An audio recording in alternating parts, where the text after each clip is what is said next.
जैसे एक पिता हैं और यदि आपका पुत्र के साथ आपका संबंध ठीक नहीं है और आप यहाँ से घर लौटे तो यह संकल्प लेकर जाएं कि नहीं, यहाँ से मुझे बदल कर जाना है, अब मुझे अपने को चेंज कर लेना है, परिवर्तित होकर जाना है, ताकि घर में इंतजार कर रहे पुत्र से जब मेरा सामना हो तो उसमें एक बदला हुआ पिता नजर आए। कल तक जो वो देखता था, समझता था, कुढ़ता था, चिढ़ता था कि पिताजी की भाषा ठीक नहीं है, पिताजी के भाव ठीक नहीं है, आज उसे एक परिवर्तन नजर आया है। और यदि कोई पुत्र हैं और वो सुन रहे हैं और वो घर जाएं और आपके पिता या माँ इंतजार कर रहे हैं तो आपके भीतर एक ऐसा परिवर्तन आ जाए, आपके भीतर एक ऐसा बदलाव आ जाए कि उन्हें लगे कि नहीं, कल तक जो मेरा बेटा कुमार्गगामी था, कल तक जो मेरा पुत्र अवज्ञा करता था, वो आज निश्चय ही आज्ञाकारी बन गया है, आज वह श्रवण कुमार बनकर लौटा है, आज वह राम बनकर लौटा है। और यदि कोई भाई इंतजार करे, बड़ा हो या छोटा हो, तो यही संकल्प लेकर यहाँ से जाएं कि हमारे भीतर एक ऐसा परिवर्तन आ सके, एक ऐसा बदलाव आ सके कि घर में मेरा भाई जो मेरी प्रतीक्षा कर रहा है, जो मेरा इंतजार कर रहा है, कल तक जो सिर्फ धन के विवादों में चलता था, कल तक जो हमारा रिश्ता पद प्रतिष्ठा के विवादों में चलता था, छीना झपटी में चलता था, आज जब जाएं तो परम त्याग के साथ, परमानंद और प्रेम के साथ हमारा मिलन हो और हम एक दूसरे में प्रेम को देख सकें। इसी तरह सास बहू की बात है, जो आजकल सबसे ज्यादा ट्रेंड में मामले चलते हैं वो सास बहू के ही हैं, जहां सब कुछ ठीक हो जाता है, सब कुछ सही हो जाता है, लेकिन घरों में सास बहू के बीच की स्थिति ठीक नहीं हो पाती। दोनों में कहीं ना कहीं उठापटक, कहीं ना कहीं विवाद, कहीं ना कहीं झगड़े चलते ही चलते हैं। नहीं, सामने से तो मन ही मन चलता है। कोई जरूरी नहीं है कि सामने हाथापाई हो तभी झगड़े होते हैं। मन मुटाव भी ऐसे चलते हैं जो बरसों मन मुटाव बने रहते हैं। भीतर भीतर बहू सोचती है सास अच्छी नहीं मिली, सास सोचती है कि बहू अच्छी नहीं मिली, सब कुछ तो ठीक लेकिन बहू अच्छी नहीं मिली। तो सत्संग आप सबके लिए है कि आप यहाँ से सोच सकें कि ये जीवन हमारा इतना बेहतर प्रकृति का वरदान है। इस संपूर्ण जगत में जो मनुष्य जीवन है, यह प्रकृति का सबसे अनूठा वरदान है। इससे बेहतर वरदान कोई हो नहीं सकता। अगर हमने अपने अपने स्तर से अपने शरीर का दुरुपयोग कर लिया है तो समझना कि हमने प्रकृति के दिए हुए वरदान का कोई मान ही न रखा, हमने उसके दिए हुए उपहार का उपहास कर दिया, हमने उसकी श्रेष्ठता को न समझा। तो यदि सास बहू है, देवर भाभी हैं, ननद भाभी हैं, भाई भाई हैं, माता पिता हैं, पुत्र हैं, मित्र हैं, जितने भी रिश्ते हैं, ये सत्संग एक ऐसा स्थल है जहां से हम अपने रिश्तों को बेहतर कर सकते हैं और करना चाहिए। ये कोई जॉब नहीं है जिसे नहीं करेंगे तो भी काम चल जाएगा। कई बार ऐसा लगता है कि ऑप्शन है कि चलो ये काम किया तो ठीक, नहीं तो दूसरा काम करके भी पैसे कमा सकते हैं। बहुत से लोग इसमें खेती करते हैं, खेती से आपका जीविका चलती है। बहुत से लोग हैं नौकरी करते हैं, बहुत से लोग बिजनेस करते हैं। तो बाहर के जगत में आपके पास विकल्प हैं कि आप यह काम नहीं तो कोई दूसरा काम करके पैसे कमा लेंगे। लेकिन ध्यान रखिए, आपके व्यवहारिक जीवन में, आध्यात्मिक जीवन में कोई विकल्प नहीं है सिवाय मन को ठीक करने के, सिवाय व्यवहार को निर्मल बनाने के। वरना मनमुटाव की स्थिति में आप बोझिल चित्त, बोझिल मन के साथ जीते चले जाएंगे और अंत में मिलेगा क्या? कुछ नहीं। अंत में खाली हाथ ही तो जाना है। हालांकि हाथ ही बस खाली रहेगा, लेकिन पीठ पर सवार तो होगा। जैसे कर्मों की गठरी, चाहे अच्छा करें या बुरा, शरीर भले ही खाली चला जाएगा, लेकिन जो कर्म हम करेंगे वो तो लेकर जाना होगा, चाहे पाप करें या पुण्य का करें। तो ये भी सत्य है कि संसार साथ में नहीं जाएगा, दुनियादारी साथ में नहीं जाएगी, पद प्रतिष्ठा साथ में नहीं जाएगा, लेकिन आपके द्वारा किया गया अच्छा या बुरा कर्म तो साथ जाएगा। और उसका भी पता हमें जीवन में नहीं चलता। कब चलता है? जब जीवन विराम होने को होता है, जब अंतिम घड़ी आती है, तब ख्याल आता है कि अब हमें वह काम कर लेना था जो हमने सदैव नकारा है। हमें सत्संग सच में कर लेना था, जिस सत्संग में हम जुड़े तो रहे, लेकिन जीवन में सत्संग उतरा नहीं।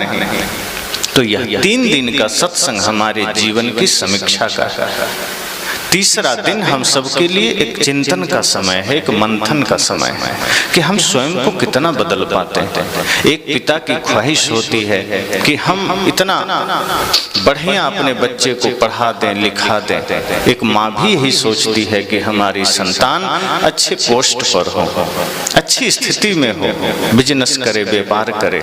लेकिन आप यह ध्यान रखना कि आपके द्वारा सोचा गया यह कुछ भी तब तक निराधार है जब तक कि आप उसमें संस्कार को ऐड न कर लेते हो, शिष्टाचार मर्यादा को ऐड न कर लेते हो। अक्सर यही चूक हम कर बैठते हैं। आज समाज में इतनी अफरा तफरी है। अब भारत देश की ही बात करें, दूसरे की क्या करना। आप देखें, इतने थाने, इतने कोर्ट, इतने कचहरी, इतने न्यायालय, इतने सारा अस्पताल किसके लिए? ये जो आपके आसपास भी थाने बने हैं, वहां कौन लोग जाते हैं? पुलिस किसे पकड़ कर ले जाती है? आपने कभी देखा कि कोई पुलिस आई हो और किसी बैल को पकड़ कर ले गई हो कि बड़ा उपद्रव कर रहा था, कि किसी बकरे को पकड़ कर ले गई हो, कि किसी जानवर को? वो कभी कभार होता है कि कोई कुत्ता आदि पागल हो गया तो टीम आती है, ले जाती है। लेकिन अधिकांश जो लोग पकड़े जाते हैं वो हमारे आपके बीच के ही लोग हैं, क्योंकि एक व्यक्ति के वजह से समाज में अव्यवस्था फैलती है। एक ही व्यक्ति के वजह से समाज में अफरा तफरी फैलती है, और उसी एक के वजह से 2, 4, 10 लोग और उसके गिरोह में शामिल हो जाते हैं। एक व्यक्ति गलत मार्ग को चुनता है तो कई लोग उसके साथ साथी बन जाते हैं, कई लोग सहायक बन जाते हैं। लेकिन वो हम सबको सोचना है कि जैसे सत्संग भी है तो ये भी मनुष्यों के लिए है, और यदि कहीं कोई कोर्ट कचहरी है वो भी मनुष्यों के लिए ही है।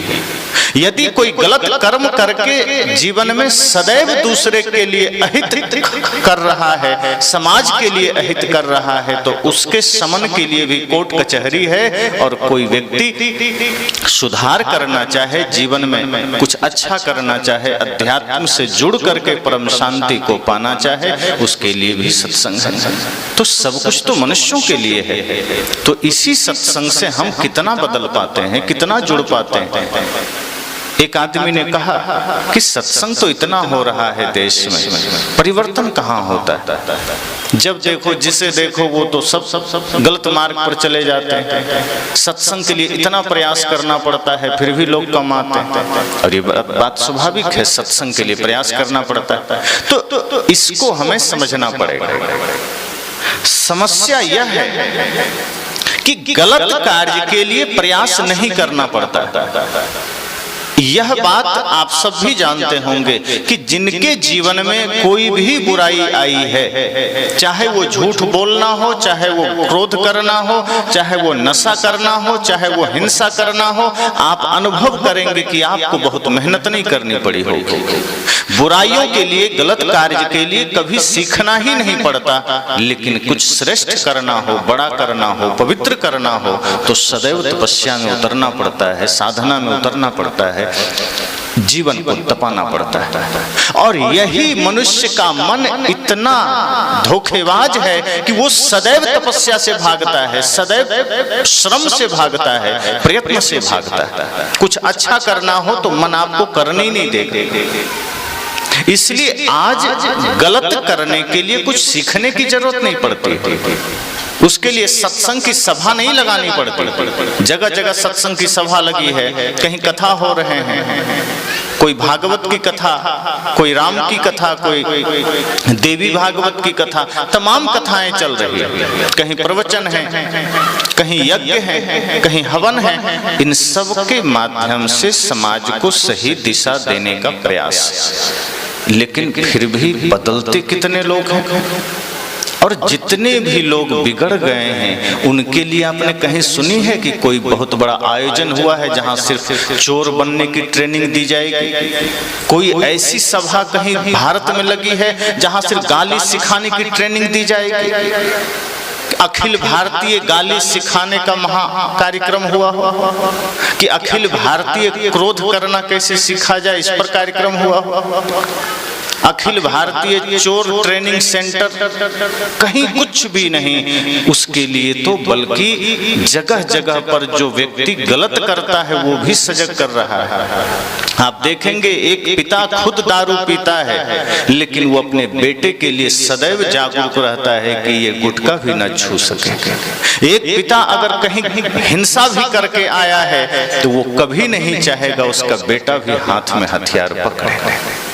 गलत करने वाला भी गलत की शिक्षा नहीं देता है। अगर ऐसा होता तो बड़े बड़े डाकू अपने बच्चों को कभी विद्यालय नहीं भेजते। वो कहते कि तुम्हें जाने की जरूरत नहीं है, गिरोह में ही शामिल हो जाओ, बचपन से ट्रेनिंग लेना, बहुत बड़ा डाकू और माफिया बनोगे।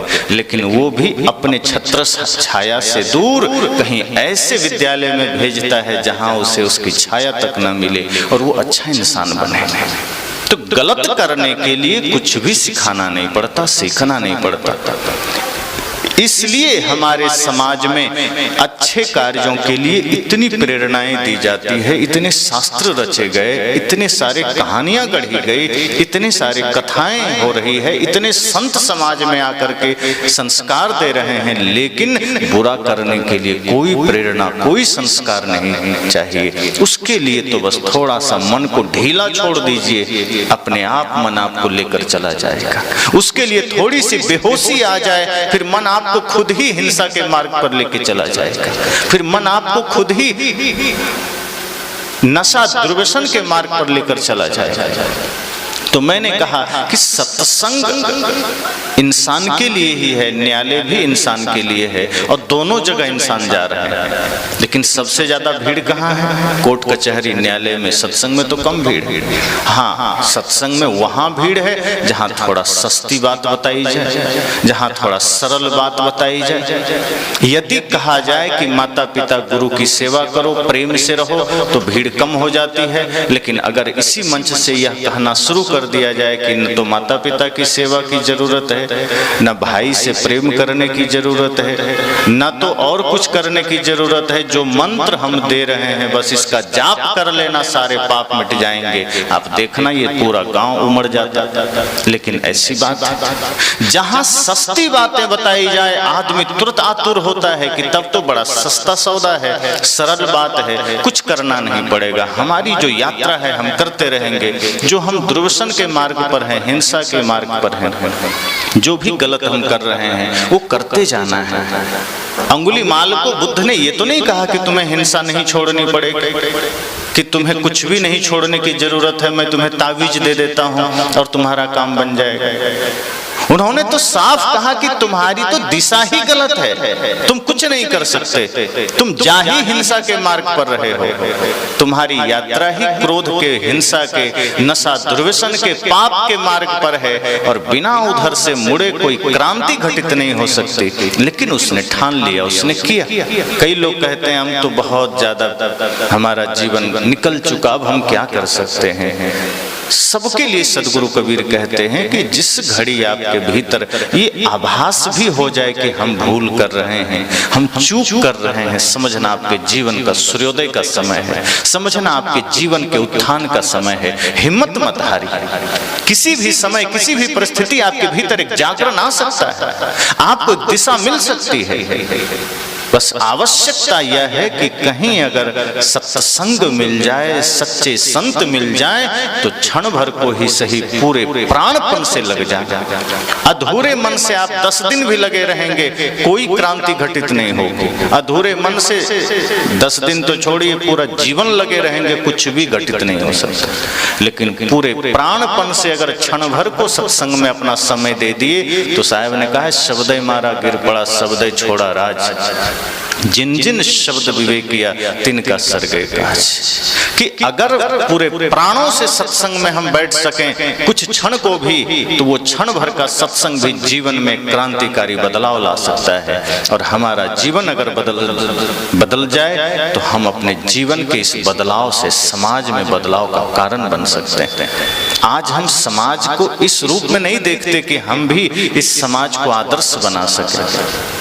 हम इस रूप में हम अपने जीवन को लेते ही नहीं हैं। हम सदैव यह सोचते हैं कि ठीक है, समाज का काम है जो करे, हमें तो अपना अलग सोचना है, अलग चलना है, अलग जीना है, अलग खाना है, अलग व्यवस्था करनी है। सदैव हम राष्ट्र से, समाज से अपने को अलग गिनते हैं।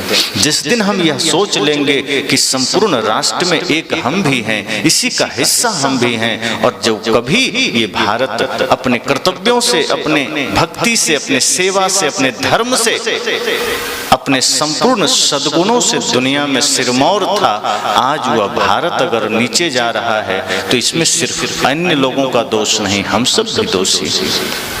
एक समाज का विघटन अगर होता है, तो समाज के विघटन का कारण हम सब होते हैं। तो इसलिए हम सबको यह सोचना है कि सत्संग में और ज्यादा सजगता चाहिए, जीवन में और ज्यादा सजगता चाहिए।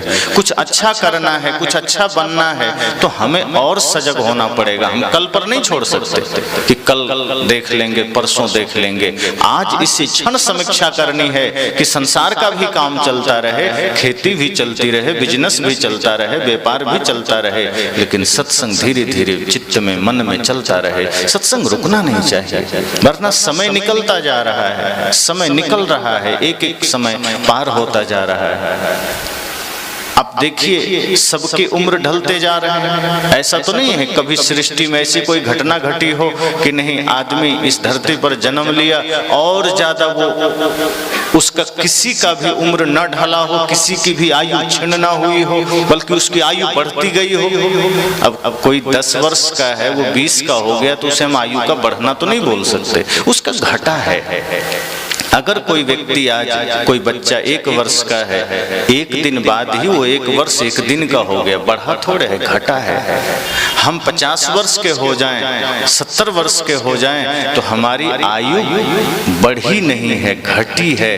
देखने में तो, गणित में तो लगेगा कि बढ़ा है, गणित के हिसाब से तो फार्मूला ठीक है कि बढ़ गया, लेकिन गहरी दृष्टि से देखेंगे, अंतर्दृष्टि से देखेंगे, तो हमारी आयु क्षीण होती जा रही है। और उस क्षीण होती आयु में हमने जीवन के सत्य को न जाना, जीवन के महत्व को न समझा। हमने तो संसार के ही महत्व को समझा है, हमने तो दुनियादारी को ही समझा है। इसलिए सत्संग के इस सत्र में हम सबको अपने भीतर झांकना है कि हमने अब तक क्या किया और हमें क्या करना था जो हम कर ना सके, और यदि ना कर सके तो अब भी तो समय है, अब भी तो हम जाग सकते हैं। संसार बटोरते बटोरते तो समय निकल जाएगा, और जिस दिन हमें लगेगा कि अब संसार का उपभोग करेंगे, तब मृत्यु आकर कहेगी कि क्या उपभोग करेगा, चल मेरे साथ, समय हो गया। तब आप कहेंगे मैं क्या कर रहा था, मैं तो ऐसे दुनिया में भाग रहा था जो हाथ ही ना आना था, मैं तो ऐसे मार्ग पर दौड़ रहा था जो अपना ही ना था, वो काम क्यों ना कर सका। और उस वक्त चेतना जगती है जब मृत्यु सामने खड़ी होती है। सदगुरु कहते हैं यही चेतना जवानी में जगा लीजिए, यही भाव जवानी में जागृत कर लीजिए, तो शायद दोनों काम बन जाए। सदगुरु कबीर तो नहीं कहते घर छोड़ दो, सदगुरु कबीर तो यह भी नहीं कहते बिजनेस व्यापार छोड़ दो, वे तो कहते ही हैं तन से काम मन से राम, कहें कबीर सरे दो का, कि तन से काम भी करते रहना और मन से राम भी जपते रहना, मन से भजन भी करते रहना, मन से सत्संग भी करते रहना। सारा खेल ही मन का है, कुछ और करने की जरूरत नहीं है। मन को साधा कि जीवन सधा। मन को साधने की जरूरत है, मन को साधना ही बस में भी है, दूसरा कुछ नहीं। शरीर को आप साध भी नहीं सकते, प्रकृति के अधीन है। आप चाह भी लें कि हम शरीर को रोक लें तो रोक पाएंगे क्या? शरीर आपका नहीं है, आप एक एक क्षण को रोक नहीं सकते। शरीर में सफेद होते बालों को रोका जा सकता है, आंखों की कम होती रोशनी को रोका जा सकता है, लड़खड़ाते हुए कदमों को रोका जा सकता है, लटके हुए चाम को क्या रोका जा सकता है? आपका बस आपके शरीर पर ही नहीं चलता तो दुनिया पर क्या चलेगा? ये शरीर भी प्रकृति के अधीन है, इसमें परिवर्तन को आप रोक नहीं सकते, लेकिन इस शरीर में जब तक हैं तब तक मन को आप रोक सकते हैं, और मन को रोक लिए मतलब संसार रुक गया। मन को साध लिए मतलब संसार सध गया। सदगुरु कबीर यही तो कहते हैं कि दुनिया के पीछे मत भागना, शरीर के पीछे भी मत भागना।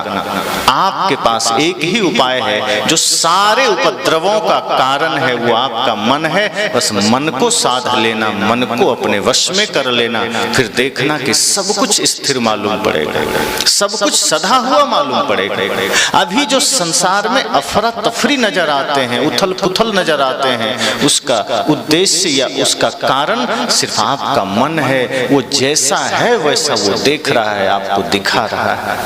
इसलिए यह चेष्टा करें कि 3 दिन का सत्संग, तीसरे दिन का सत्संग हमारे जीवन के उस सत्य से परिचय करा सकता है जो सत्य हम देख ही नहीं पाते।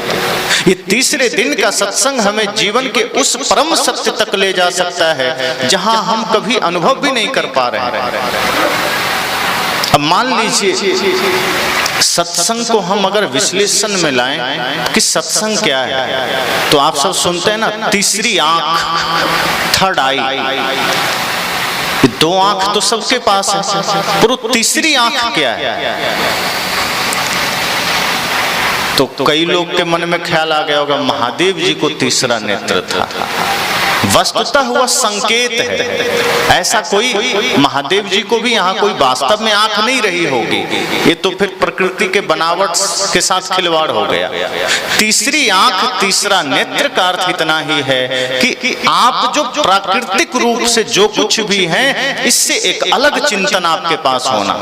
ये जो बाहर की आंख से जो जगत को आप देखते हैं, इसके पार के जगत को देखना।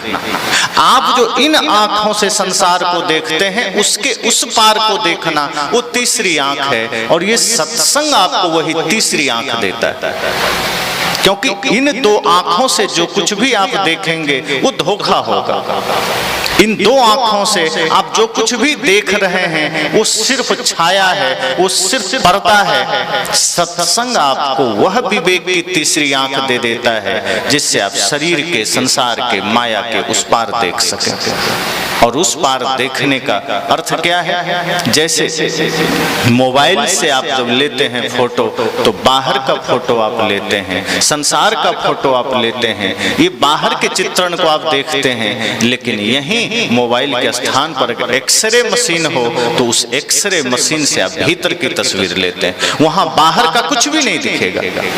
एक्सरे मशीन में भीतर का दर्शन होगा, फिर वहां ये सुंदरता खो जाएगी, ये चाम खो जाएंगे, ये आंख नाक कान खो जाएंगे, सिर्फ हड्डियां और नसें दिखेगी, नरकंकाल की तरह, भूत प्रेत की तरह। ये सत्संग वही तीसरी आंख आपको देता है कि आप जगत के उस पार के सत्य को देख सकें। और इसका अर्थ इतना ही है कि जब व्यक्ति अपने जीवन के सत्य को देख लेता है तो फिर वो गलतफहमी में नहीं जीता, फिर वो बेहोशी में नहीं जीता, फिर वो सोचता है कि इससे पहले कि हमारे जीवन के अर्थी उठे, आज हमें अपने जीवन को अर्थपूर्ण बना लेना है।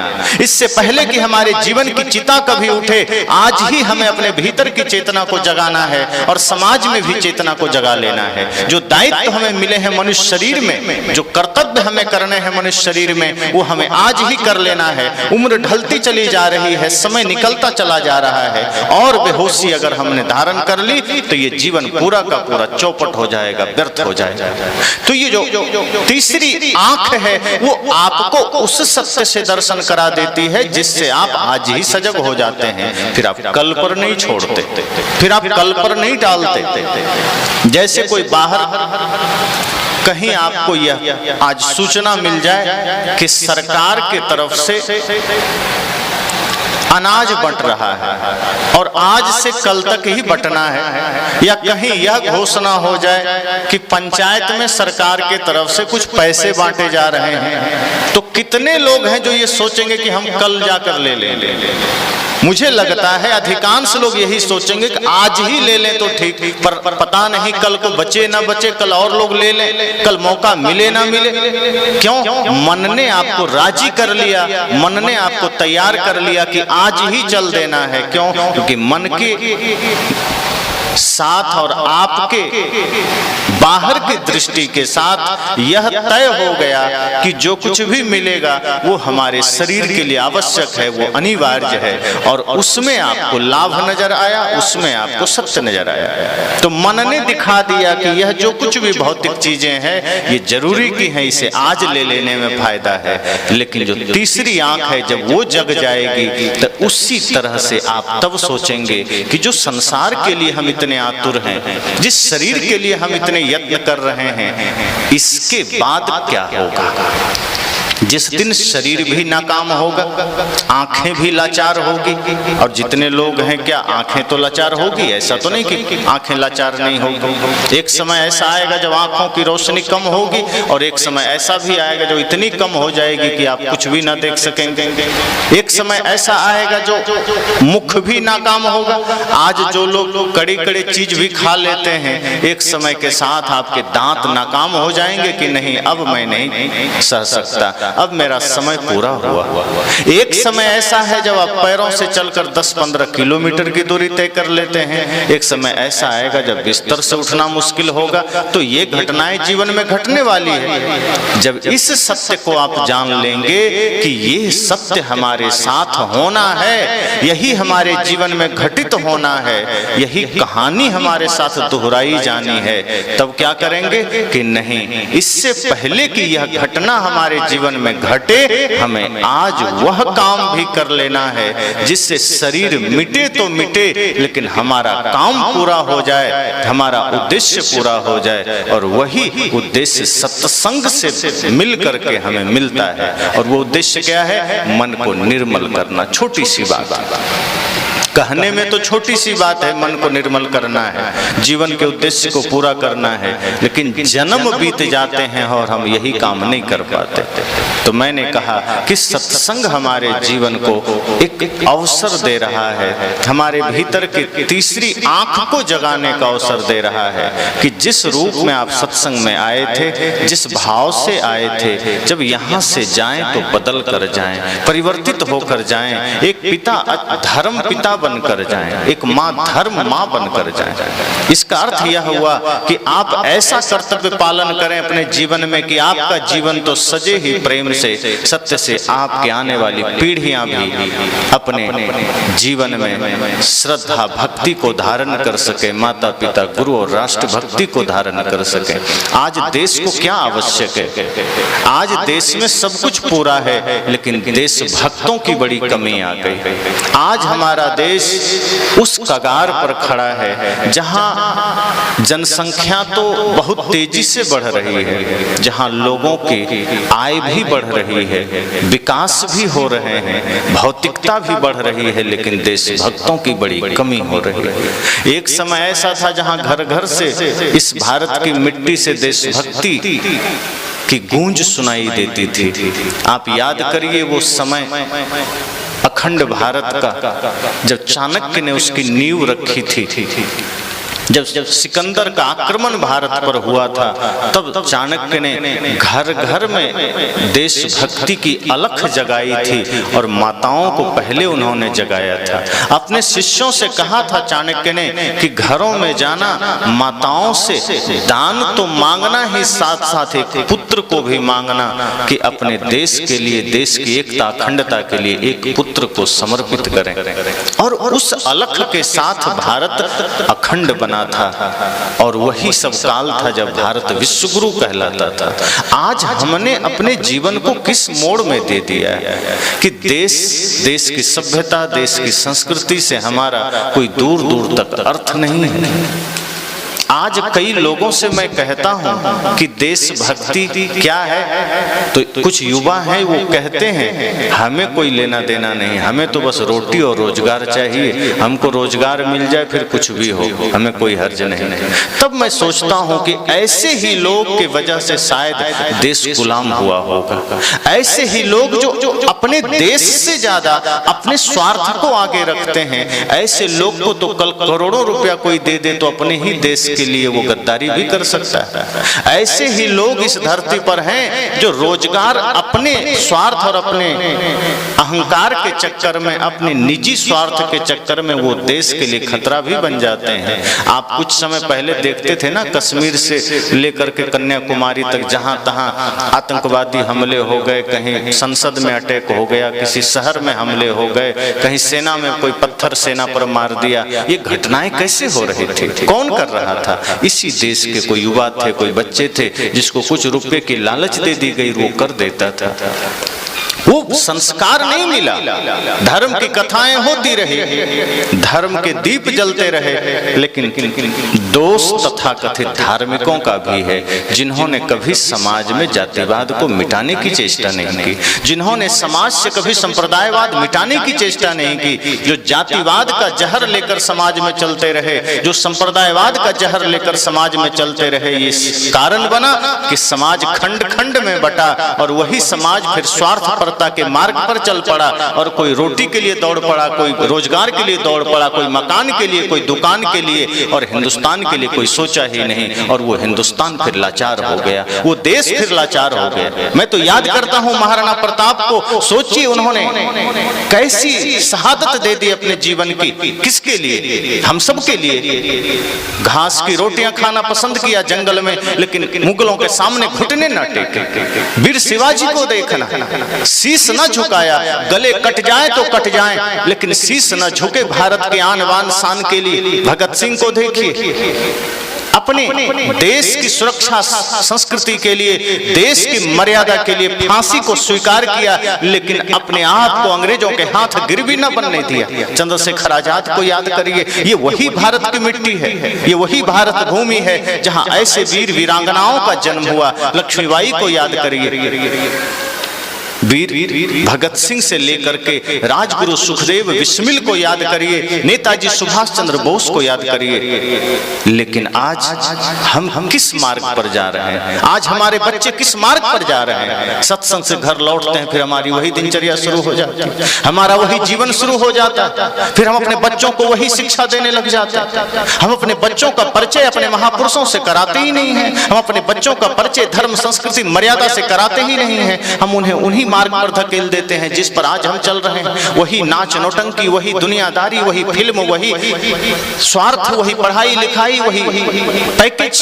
आज के बच्चे उच्च शिक्षा प्राप्त करते हैं किसी कॉलेज में या किसी यूनिवर्सिटी में, धीरे धीरे वो बड़े बड़े शिक्षण संस्थानों में जाते हैं और वहां से जब पढ़ाई कंप्लीट करते हैं तो एक ही सपना लेकर के चलते हैं कि कहीं अमेरिका में, यूरोप में, ऑस्ट्रेलिया में बड़ा पैकेज मिल जाएगा, मैं वहां जाके देश की सेवा करूंगा।